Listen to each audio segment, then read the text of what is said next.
Francesca, it's great to see you. Thanks, Ruth. Thanks for being here. I wonder if you'll tell us about your early career. Sure. So my early career, I never quite know where to start that conversation. So I think my first ever proper job within the law was actually working on death row in Texas. So I'd already got my training contract at Clifford Chance, and they offered this really great opportunity that you could go and do something else before you started your training contract.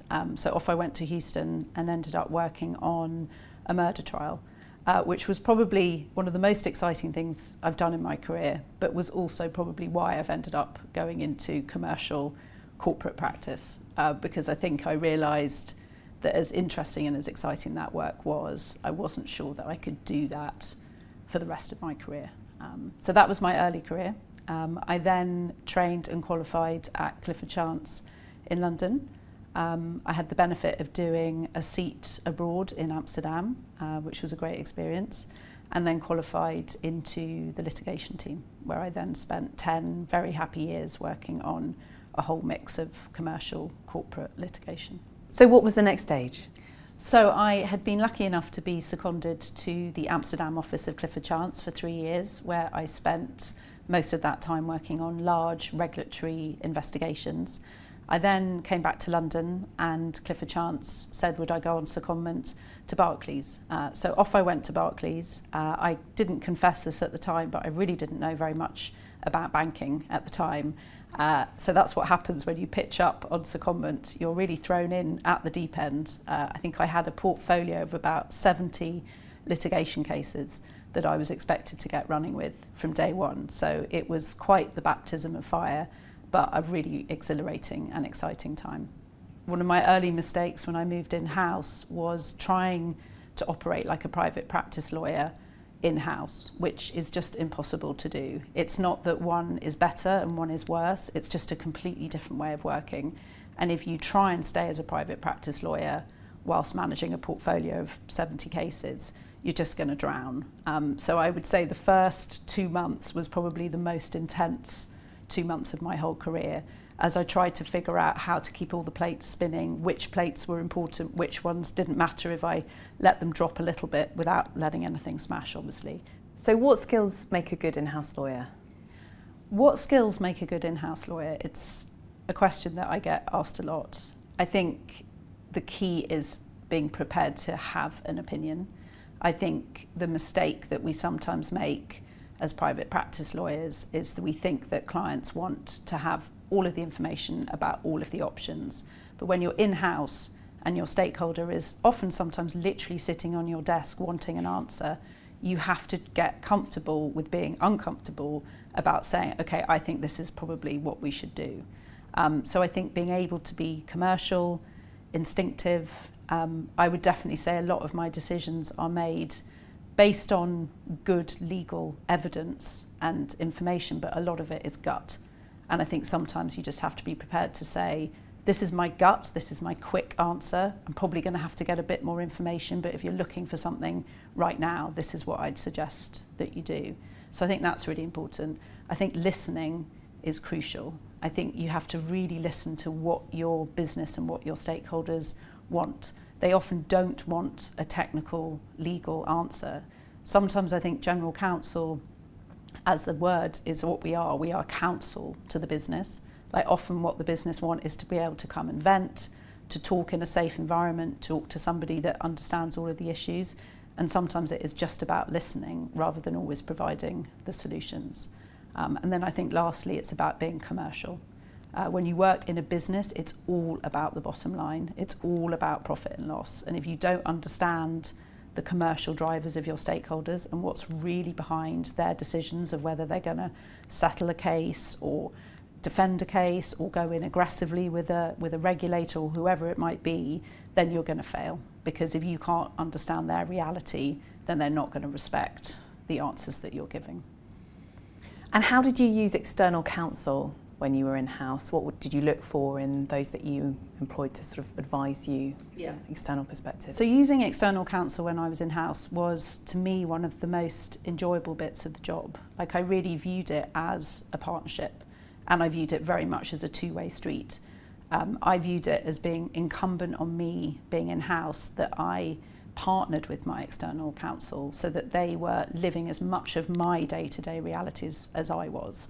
I think the mistake that some in-house lawyers make is to not invest in those relationships. I think the more I invested in those external relationships, the more I got back, both in terms of the quality of the work that I got back, the pricing, the understanding, but also the personal relationship, because when you're working on long cases and big investigations, ultimately you want to be working with people that you like. So the more that I got to know my external counsel, the more fulfilling those relationships became.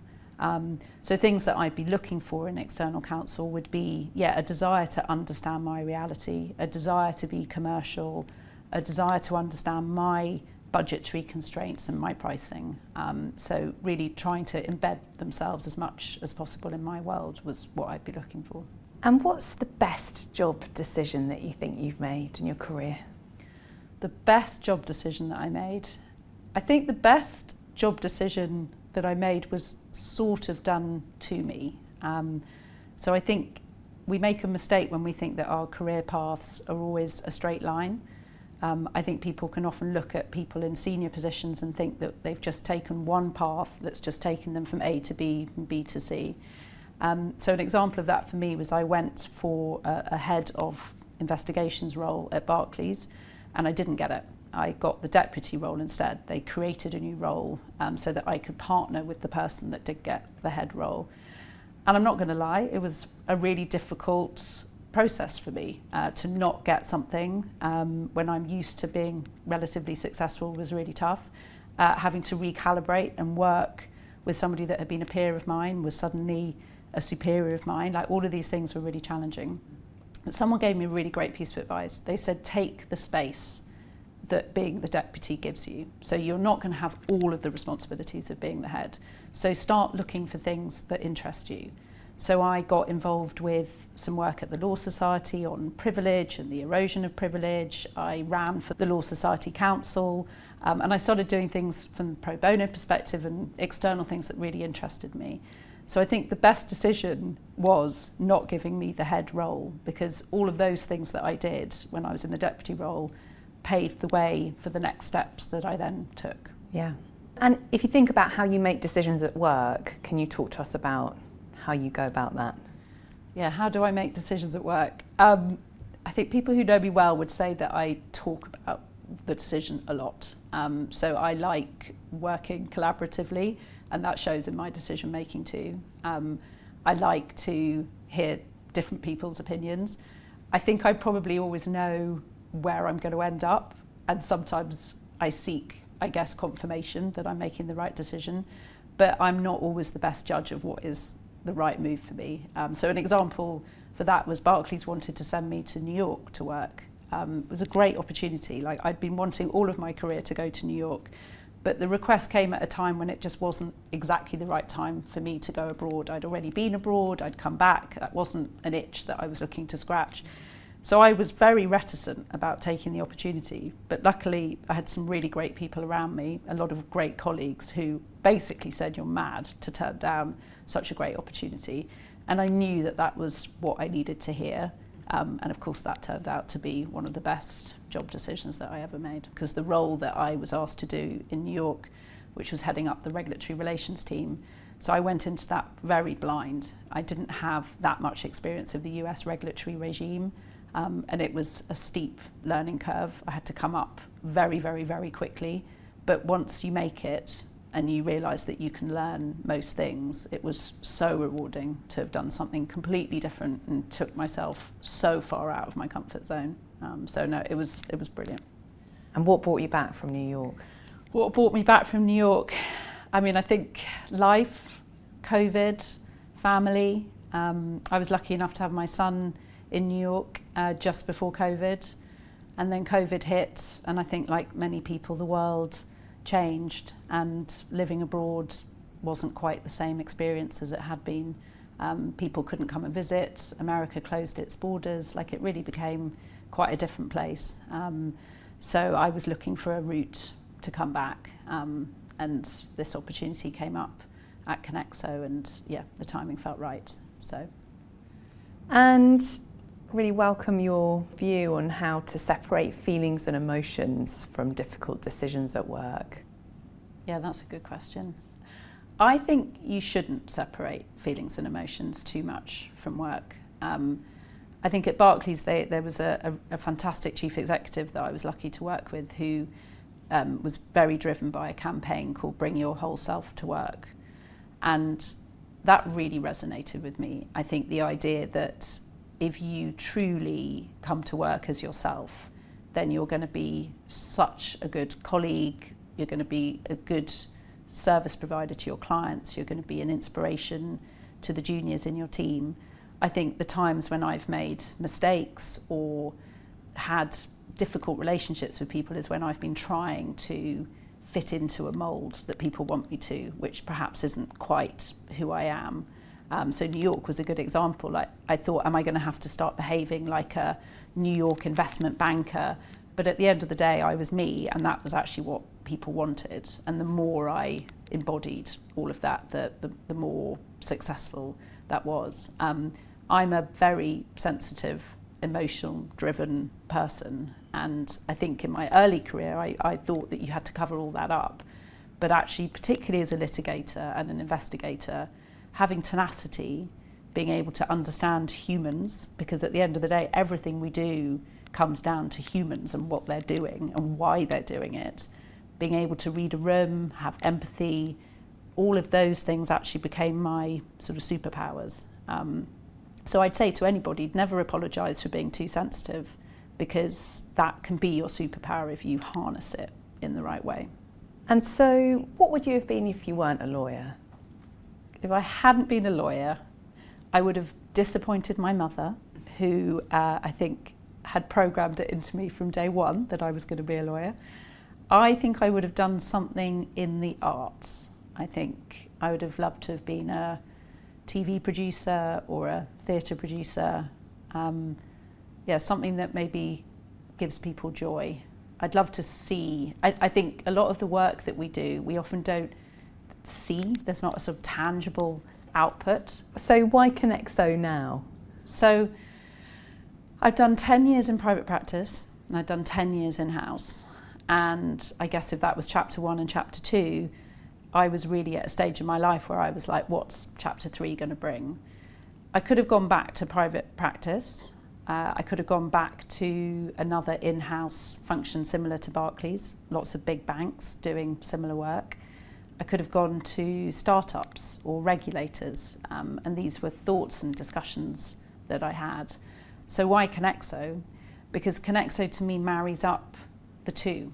It's not classic private practice, but it sits within a fantastic law firm like Eversheds Sutherland. It enables me to work with all the lawyers in a way that I find really stimulating and exciting, but it's also got a startup mentality because it's the new kid on the block. It's got a diverse group of people working within it.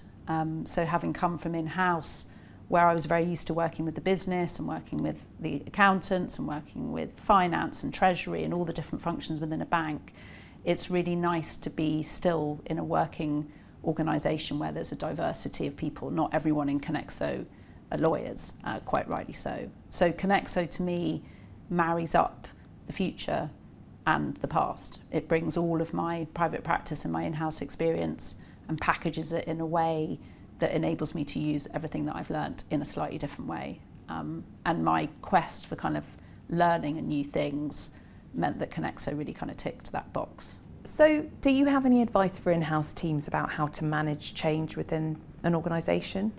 Yeah, so I mean, I think one of the realities of life is change. So there's always going to be change. So I would say to anybody, whether that's in-house or private practice, is lean in to that change. Ask whatever questions you need to ask to get comfortable with what that change is going to be. Really understand, how's that change going to impact me? And what I found what worked really well for me was trying to get involved with that journey. So if you're in-house and you know a change is coming, whether that's a change to how your department is organised, or a change to your legal front door, or a change to your tech, or a change to how your document management system is run, try and get involved with that project. I talked about before partnering with your external law firms or your ALSPs or your consultants. If you're part of that journey, then you can actually influence the outcome. If you fight it, it's probably going to cost you a lot of energy and the change might happen anyway. So I would say lean in, find out as much as you can about it, tell them as much as possible about your day-to-day reality so that they can make that change and that journey to the ultimate outcome as smooth as possible.